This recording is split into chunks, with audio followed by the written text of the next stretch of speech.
విషయం తెలుసుకోవాలనుకుంటే ఖచ్చితమైన ఇన్ఫర్మేషన్ అయి ఉండాలి. పింఛన్ల విషయం చెప్తా, లాస్ట్కు చూడండి, మళ్ళీ మిస్ కాకుండా లాస్ట్ దాకా చూడండి. నేత్ర ఛానల్కు స్వాగతం. మిత్రులందరికీ నమస్కారం అండి. మనము ఇప్పుడు చర్చించుకోబోయే ప్రతి ఒక్కటి కానీ అంటే కాంగ్రెస్ గవర్నమెంట్ తెలంగాణలో జరుగుతున్న ప్రతి ఒక్క విషయాన్ని, ప్రతి ఒక్క లబ్ధిదారుడు, అతను పెన్షన్దారుడైనా కావచ్చు, లేకుంటే ఇందిరమ్మ ఇంటికైనా కావచ్చు, లేకుంటే రైతు భరోసా కావచ్చు, రైతు కూలీలకు సంబంధించిన వాళ్ళు కావచ్చు, రేషన్ కార్డుకు సంబంధించిన కావచ్చు, ప్రతి ఒక్కదాన్ని ఇప్పుడు మనము చర్చించుకుందాం. ముఖ్యంగా మనకు ఈ జనవరి నెలలో ఏం జరగబోతుంది, ఏం జరుగుతుంది, అసలు ఏం జరుగుతుంది, ప్రతి ఒక్క దాని మీద మనకు క్లారిటీగా ఈరోజు మనము తెలుసుకుందాము. దయచేసి అందరూ వీడియో ఖచ్చితంగా లాస్ట్ వరకు చూడండి. ఎన్నో వీడియోలు మనకు యూట్యూబ్లో వస్తుంటాయి, కానీ ఏది నిజమో ఏది అబద్ధమో అందరికీ అర్థం కావట్లేదు. అసలు ఏ వీడియో చేస్తున్నారు, ఎందుకు చేస్తున్నారో నాకు కూడా అర్థం కావట్లేదు. కానీ ఖచ్చితమైన ఇన్ఫర్మేషను సరైన విధంగా కొందరు క్రియేటర్స్ మాత్రమే సరైన ఇన్ఫర్మేషన్ అనేది ఇవ్వడం జరుగుతుంది.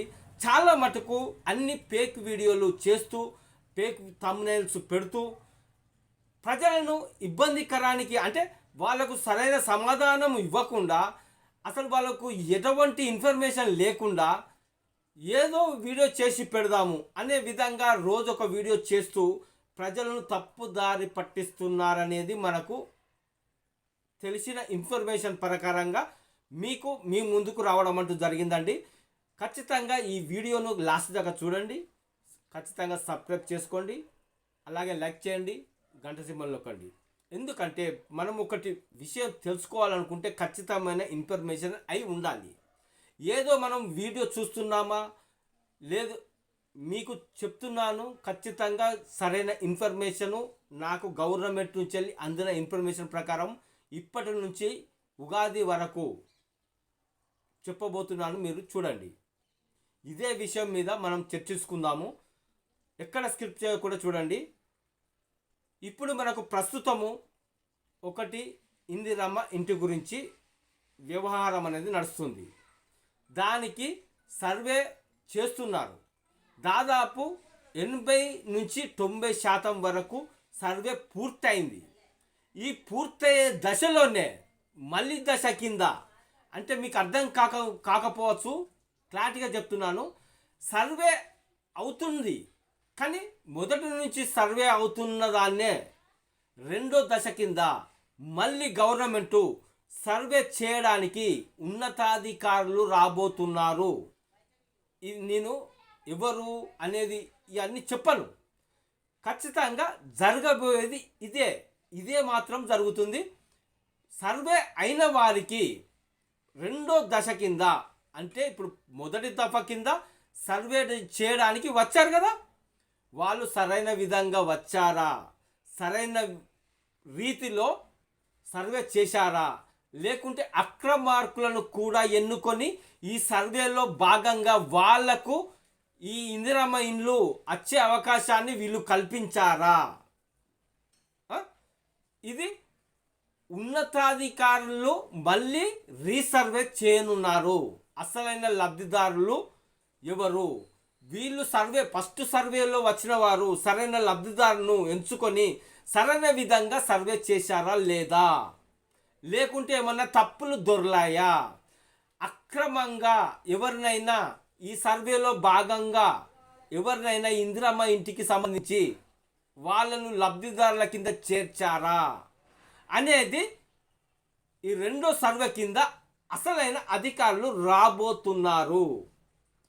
ఈ ఇందిరమ్మ ఇంటి విషయము ఈ జనవరి లాస్ట్ వరకు సర్వే అనేది పూర్తి అవుతుంది, మొదటి దఫా కింద పూర్తి అవుతుంది. ఈ జనవరి ఎండింగ్ వరకు సర్వే అనేది పూర్తి అవుతుంది. మనకు పూర్తి అవుతున్న వెంటనే అసలైన లబ్ధిదారులను ఎంపిక చేసుకుంటా ఫస్ట్ దఫా కింద నిరుపేదలు, అంటే అత్యంత దారిద్ర్య రేఖకు దిగువగా ఉన్న వారికి మాత్రమే ఈ ఇందిరమ్మ ఇల్లు అనేది రెండో దఫా కింద సర్వే చేసి వారికి మాత్రమే ఇందిరమ్మ ఇంటిను సెలెక్ట్ చేసి వారికి మాత్రమే ఇవ్వడం అంటూ జరుగుతుంది. అయితే భూమి ఉన్న వారికి మాత్రమే కరెక్ట్ క్లారిటీగానే ఉండాలి.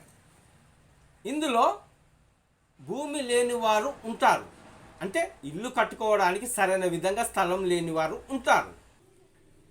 ఇల్లు కట్టుకోవడానికి గూడు లేని వారికి, నిరుపేదలకు మాత్రమే సిటీలలో కానీ, మున్సిపాలిటీ కానీ, లేదంటే గ్రామాల్లో కానీ వారికి ఒకవేళ స్థలం లేకుండా, ఇల్లు లేకుండా ఉన్న వారిని ఎంపిక చేసి అత్యంత దారిద్ర రేఖకు దిగువగా ఉన్న వారికి మాత్రమే ఎంపిక చేసి వారికి స్థలాన్ని చూపిస్తూ ఫస్ట్ మొదటి దఫా ఏమైంది, స్థలం ఉన్న వారికి ఇల్లు కట్టి ఇవ్వడానికి ప్రయత్నం చేస్తారు. పోయిన గవర్నమెంట్ కట్టిన ఇండ్ల బాపతి ఉన్నాయి కదా, 2 BHK ఇండ్లు, వాటిని ఎవరైతే స్థలం లేని వారికి ఉన్నారో వారికి కేటాయించడం అంటూ జరుగుతుంది.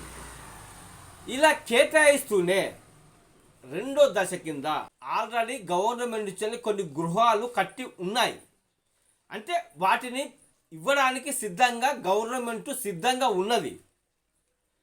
అది ఆ గవర్నమెంటా ఈ గవర్నమెంట్ అనేది కాదు, అక్కడ ఉన్న ఇళ్లను ఎంపిక చేసి అసలైన లబ్ధిదారులను ఫస్ట్ దఫా కింద ఎంపిక చేసి ఎవరైతే దారిద్ర రేఖకు దిగువగా ఉన్నవారో వారిని మాత్రం ఎంపిక చేసి ఒక స్కేల్ కింద ఎంపిక చేసి వారికి ఈ ఇండ్లు అనేది ఏర్పాటు చేస్తారు. రెండవ దశ కింద భూమి లేని నిరుపేదలకు, వాళ్ళకు కూడు గుడ్డ లేని వారికి రెండో దఫా కింద వారికి భూమి కేటాయించి వారికి ఇల్లు కట్టించడం అంటూ జరుగుతుంది. ఇది ఇంతటి వరకు ఈ Indiramma information. Next ration card. మనం రేషన్ కార్డు చూసుకుంటే ఇప్పుడు ఈ సంక్రాంతి నుండి ఎవరైతే నిరుపేదలో వారికి మాత్రమే అప్లికేషన్ పెట్టుకునే అవకాశము గవర్నమెంట్ అనేది కల్పించింది. ఉన్నవాడికి కాదండి, ఉన్నవాడు పెట్టుకుంటే కూడా నేను చెప్తున్నాను, అన్ని రకాల సౌకర్యాలు ఉన్నవాడు పెట్టుకుంటే వాడికి ఖచ్చితంగా రేషన్ కార్డు అనేది రాదు. మీరు పెట్టుకున్నా కానీ ఈ ఇందిరమ్మ ఇంటి విషయంలో కానీ, పెన్షన్ల విషయంలో కానీ, ఏదైనా కానీ ఎటువంటిదైనా కానీ గవర్నమెంట్ దగ్గర ప్రత్యేకమైన ఇన్ఫర్మేషన్ అనేది ఖచ్చితంగా ఉన్నది. ఏదో నేను పెట్టుకుంటాను అని మీరు ముందడబడి పెట్టుకుంటే గవర్నమెంటును తప్పిదారి పట్టించిన వారే అవుతారు. గవర్నమెంటు సరైన లబ్ధిదారునికి ఎంపిక చేసే విషయంలో మీరు అడ్డకాలేసిన వారు అవుతున్నారు. ఇది ప్రతి ఒక్క విషయంలో, ప్రతి ఒక్క స్కీములో జరుగుతున్న నిజమైన వాస్తవం. అయితే రేషన్ కార్డులో కూడా ఎవరికి ఇవ్వాలనేది సంక్రాంతి నుంచి వెళ్ళి అప్లికేషన్ పెట్టుకోమని కాంగ్రెస్ సర్కార్ అనేది చెప్పేసింది. సంక్రాంతి నుంచి ఈ అప్లికేషన్ అనేది రేషన్ కార్డు గురించి పెట్టుకోవాలి. జనవరి సంక్రాంతి వెళ్ళినాక అసలైన లబ్ధిదారుని ఎంపిక చేసి రేషన్ కార్డు ఇస్తుంది. ఈ రేషన్ కార్డు అత్యంత దారిద్ర రేఖకు దిగువగా ఉన్న వారికి మాత్రమే ఇవ్వడానికి సిద్ధంగా ఉన్నది. ఇది క్లియర్, ఆల్రెడీ క్లియర్ చెప్తున్న విషయం అండి. పింఛన్ల విషయం చెప్తా, లాస్ట్కు చూడండి, మళ్ళీ మిస్ కాకుండా లాస్ట్ దాకా చూడండి. ఈ విషయం చాలా ఉన్నది ఇందులో. అయితే ఈ రేషన్ కార్డు ఈ విధంగా అందించడం అంటూ జరుగుతుంది. ఈ రేషన్ కార్డు మీద ఎప్పుడు సన్న బియ్యం వస్తాయంటే ఉగాది నుండి, జనవరి వెళ్ళిపోయిందనే చెప్పుకోవచ్చు. ఇప్పుడు రేషన్ బియ్యం ఆల్రెడీ అందరూ తీసుకొని ఉన్నారు. ఫిబ్రవరిలో ఇప్పుడు ఆల్రెడీ ఇదివరకే సన్న వడ్లను కొని గవర్నమెంటు ఆల్రెడీ కొనిపెట్టేసింది. ఆ వడ్లను కొంచెం మక్కాలి. ఆ మక్కిన తర్వాతనే మిల్లులోకి పంపిస్తారు. ఎందుకంటే కోత కోసి వెంటనే పట్టిస్తే బియ్యం రావండి, నూకలు వస్తాయి. ఇది చాలామందికి తెలియదు. ఏమైందండి మాకు వస్తలేవు, జనవరి నుంచి వెళ్ళే గవర్నమెంట్ ఇస్తానన్నది అంటే అది కాదండి. అది కంపల్సరీ వడ్లు కొంచెం మక్కాలి. మక్కిన తర్వాత వాటిని దాదాపు 1 నుంచి 2 నెలల టైం పడుతుందండి. మక్కిన తర్వాతనే మిల్లర్లకు పట్టించే అవకాశం వస్తుంది. అప్పుడు పట్టిస్తే నూకలు కాకుండా ప్రత్యేకంగా ఈ విధంగా వస్తుంటాయి అన్నట్టు. మనకు చాలామందికి తెలియదు, ఎందుకంటే పల్లెటూరులో ఉన్న వారికి అందరికీ తెలుసు. కానీ పట్టణంలో కూర్చుండి సక్కల ముక్కలు డైనింగ్ టేబుల్ వేసుకొని తింటున్న వారికి తెలియదు అది ఏ విధంగా వడ్లు తయారవుతాయి, ఏ విధంగా అది వంటకు వస్తుంది, మనకు నోటికి వస్తుంది అనేది చాలామందికి తెలియదు. ఈ విధంగా ఫిబ్రవరి నెల కాకుండా మార్చి నెల నుండి ఖచ్చితంగా సన్న బియ్యం అనేది అందరికీ తెలంగాణ రాష్ట్రంలో రాబోతున్నాయి. కొత్త కార్డులు అప్పటికే వచ్చి ఉంటాయి. ఈ మార్చి లోపే న్యూ రేషన్ కార్డులు డిజిటల్ కార్డు రూపంలో ఎవరైతే లబ్ధిదారులో వారికి మాత్రమే వస్తాయండి. వారికి ఈ డిజిటల్ కార్డు రూపంలో వస్తాయి. ఈ ఒక్కటే కాదు, ఆల్రెడీ కేంద్రంతో సహా కేంద్రం నుంచి వెళ్ళి ఈ ఇంకా పై ఈ డిజిటల్ కార్డు రూపంలో రావడం అంటూ జరుగుతుంది. ఇప్పుడు పాత కార్డులు ఎప్పుడో మనకి ఇచ్చిన కార్డులన్నీ అవన్నీ పోతాయి. ఉన్న వాటిని తీసేయరు. ఉన్న వాటిని ఖచ్చితంగా ఇన్ఫర్మేషన్ అనేది గ్యాదర్ చేసుకొని కొన్ని కార్డులు మాత్రం తీసే అవకాశం ఖచ్చితంగా ఉంటుంది. ఎందుకంటే చాలామందికి రావాలంటే, నిరుపేదలకు అందాలంటే ఉన్నవాడిని ఖచ్చితంగా కొట్టి తీసేయాల్సిందే.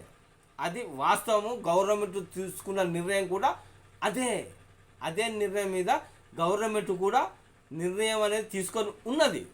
ఉన్నవాడిని ఖచ్చితంగా ఎటువంటి స్కీమ్ కూడా అందకుండా వాళ్ళను కట్ చేసి నిజమైన లబ్ధిదారులను మాత్రమే ఎన్నుకొని వారికి ఈ పథకాలను అందించబోతుంది. ఇప్పుడు రేషన్ కార్డు అయిపోయింది కదా, నెక్స్ట్ రైతు భరోసా. ఈ రైతు భరోసా అనేది కొండలకు, గుట్టలకు, గుంపులకు, గంపులకు ఏదో తోటేసుకుంటే రావండి. కానీ ఒకటి ప్రభుత్వం మాత్రం ఖచ్చితంగా ఒక తప్పటి అడుగు వేసింది. అన్ని భూములకు 2 పంటలు పండించే అవకాశము లేదు. 2 పంటలు పండించే అవకాశము అంతటా లేదు.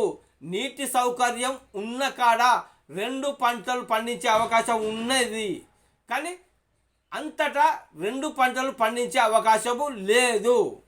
కానీ ఇప్పుడు మనకు శాటిలైట్ వ్యవహారం అనేది తీసుకొని రైతు బంధు అయితే రైతు భరోసా, ఈ రైతు భరోసా అనేది ఎంపిక చేసి పంట ఉన్న భూమికి మాత్రమే రైతు భరోసా అనేది చెల్లిస్తామనే నిర్ణయం అనేది ఇది తప్పుదారు పట్టిస్తున్నారు. ఖచ్చితంగా నేను గవర్నమెంట్ను వ్యతిరేకిస్తున్నాను. ఎందుకంటే ఇప్పుడు శాటిలైట్ పెట్టి తీస్తే అన్ని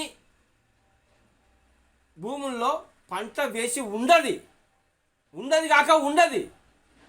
అది తప్పుడు నిర్ణయం అనేది నేను ఖచ్చితంగా చెప్తున్నాను. ఇది గవర్నమెంట్ దాకా చేరాలంటే ఈ వీడియో షేర్ చేయండి. అన్ని భూములలో పంట ఎప్పుడూ ఉండదు, సిద్ధంగా పంట పండించిన భూమికే వేస్తాము అని ఒకటి మీటింగ్లో చెప్పారు. హన్మకొండ మీటింగ్కు రావడం జరిగింది. అక్కడ బట్టి విక్రమార్క గారు పంట ఉన్న భూమికే రైతు భరోసా అనేది పడుతుంది అని చెప్పాడు. రేవంత్ రెడ్డి గారు కూడా, మన ముఖ్యమంత్రి, గౌరవనీయులు ముఖ్యమంత్రి రేవంత్ రెడ్డి గారు కూడా సాగు భూమికి మాత్రమే చెల్లిస్తామని రేవంత్ రెడ్డి గారు చెప్పారు. పంట సాగులో ఉన్న భూమికి మాత్రమే రైతు భరోసా పడుతుంది అనేది బట్టి విక్రమార్క గారు చెప్పారు. ఇందులో సందిగ్ధంలో రైతులు ఉన్నారు.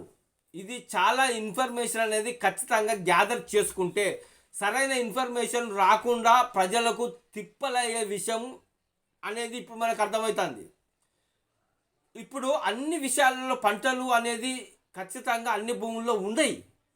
కొన్ని ఇప్పుడు పత్తి వేసుకున్నాం, సరైన విధంగా పంట రాలేదు. పంట రాకుంటే దాన్ని ఆల్రెడీ తీసేసుకున్నాం, బీడు గుంజ చేసుకున్నాం, దాన్ని దున్నించుకొని పెట్టుకున్నామో, లేకపోతే అట్లా ఉంచుకున్నామో. లేదు ఉంటే వాడికి ఒక ఎకరమో లేకుంటే అర ఎకరమో లేకుంటే 10 గుంటలో ఉన్నవాడికి ఏం పంట పండిస్తాం, ఏమున్న వాళ్ళు వచ్చేది ఏం లేదు, నీళ్ళు ఏం లేదు అని. రైట్, ఇవే చాలా మీ రాష్ట్రంలో జరుగుతున్నాయి, అన్నీ ఇవే. చేసుకోవడానికి పెట్టిన పెట్టుబడి రాక ఉన్నాడు, కానీ ఒక్క పంట వేసుకొని ఉంటాడు.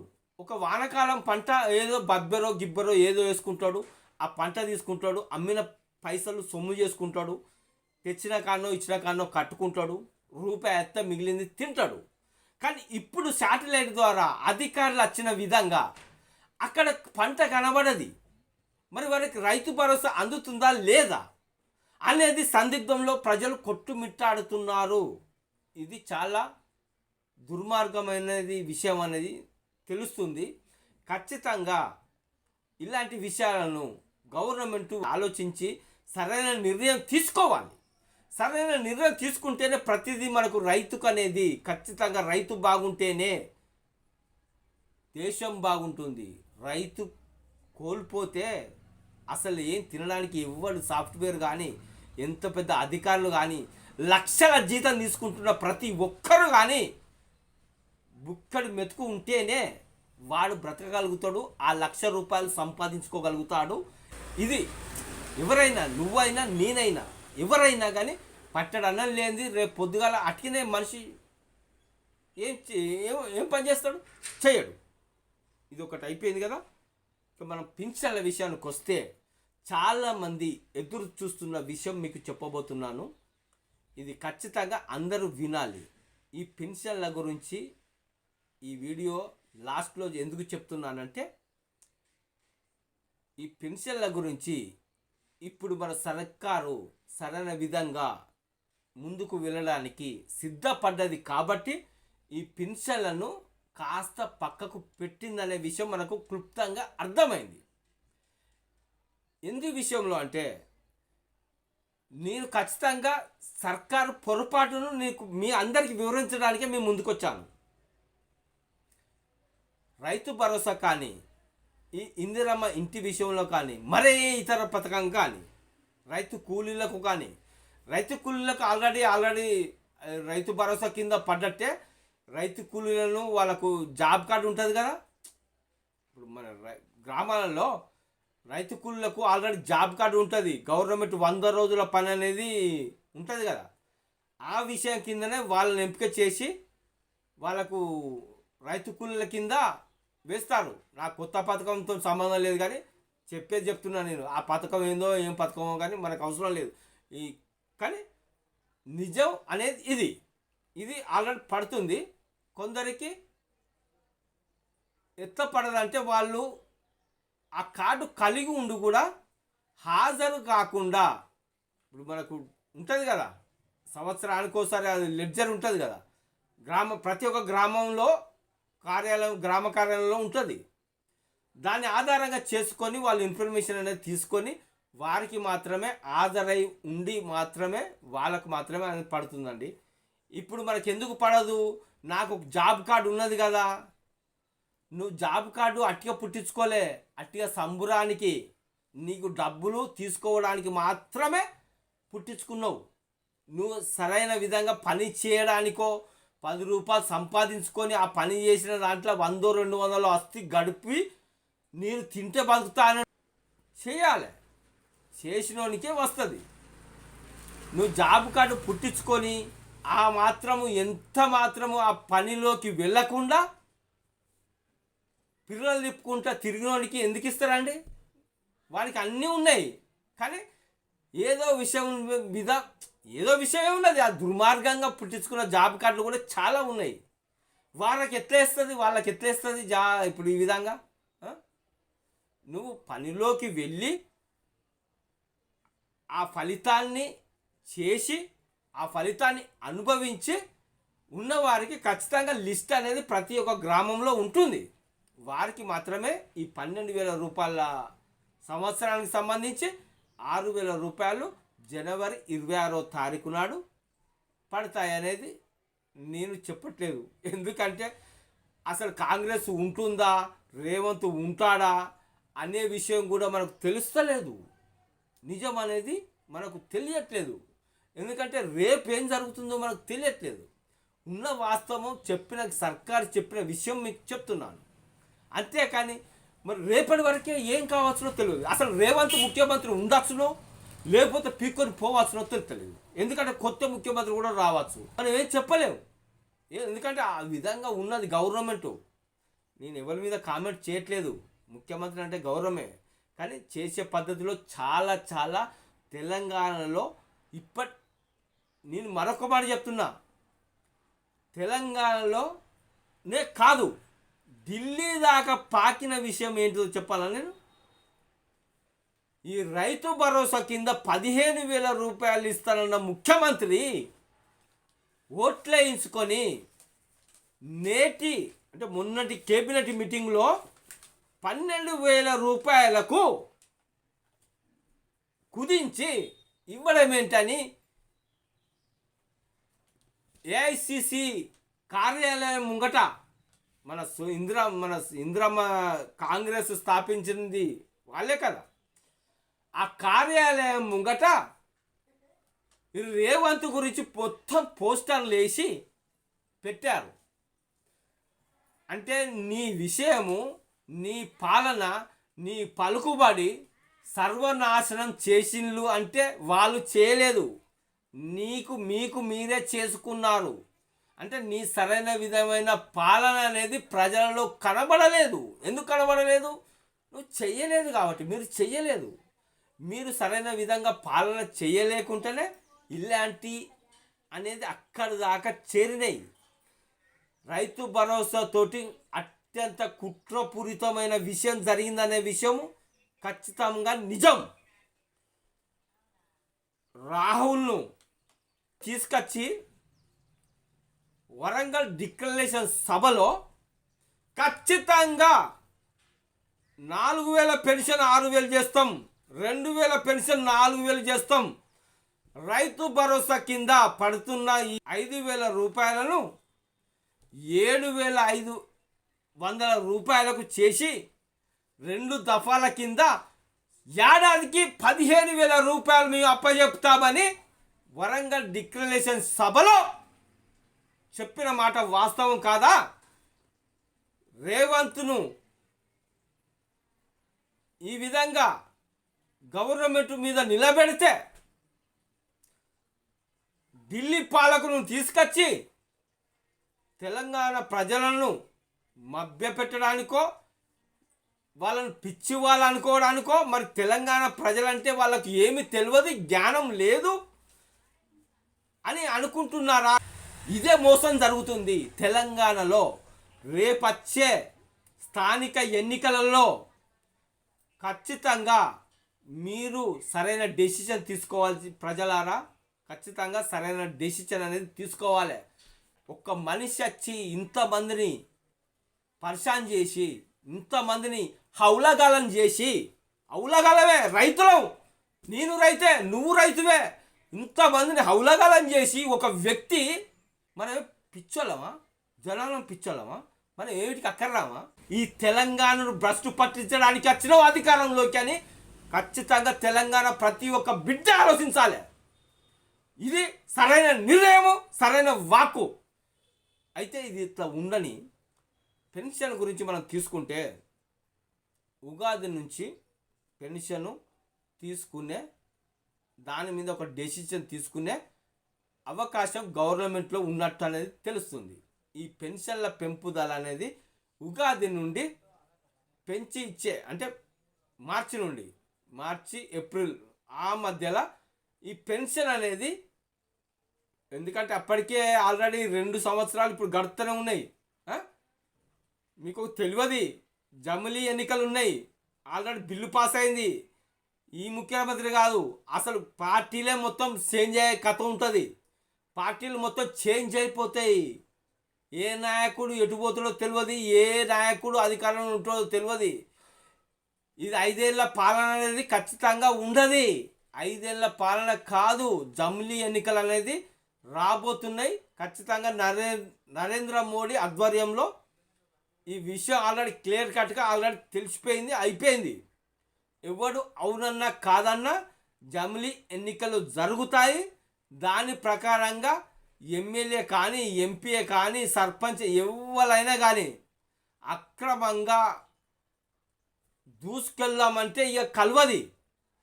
ఎవరు వాని గోసి చక్కగా పెట్టుకొని ఓటేసుకొని పోవాల్సిందే. ఎవరు ఎటేస్తాను, ఎవరికి ఏం పంచాలి, ఎవరికి ఏ విధంగా చేయాలనేది ఏం ఉండదు. అది అండి విషయము. ఇదంతా జరగబోయేది. ఇలాంటి విషయాలు చాలా జరుగుతాయి. ఇదే క్లియర్ కట్గా అందరికీ చెప్పదలుచుకున్నాను, చెప్పాను. Okay, right. వీడియో నచ్చితే ఖచ్చితంగా సబ్స్క్రైబ్ చేసుకోండి, లైక్ చేయండి, షేర్ కొట్టండి. ఓకే.